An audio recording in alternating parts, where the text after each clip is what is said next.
Corrales just mentioned, this week we'll be seeing some of that extreme heat. So while many of you might still be heading out to enjoy the outdoors of the natural state and braving these temperatures, with them sticking around, it's important to know that the effect the sun can have on your body can be pretty strong. Here's THV 11's Frederick Price.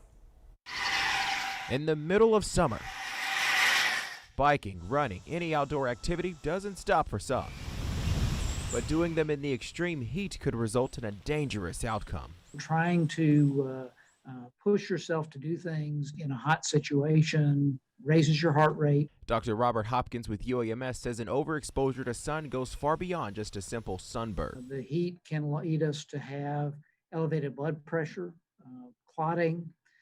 It can cause kidney damage from dehydration. Long periods outside allows for things like heat exhaustion or even a heat stroke to happen.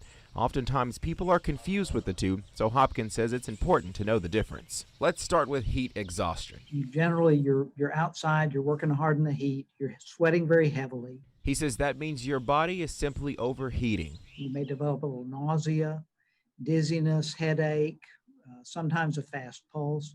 After some time, those symptoms become more severe and develop into a heat stroke. You can develop high body temperature, confusion, and even pass out. A heat stroke, he adds, is considered a medical emergency.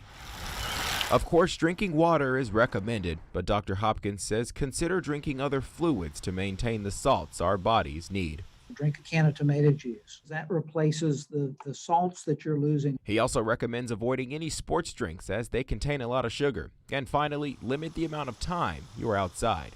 Make sure that we're not staying out in the sun, out in the heat for long periods of time without breaks, because that just puts us at risk.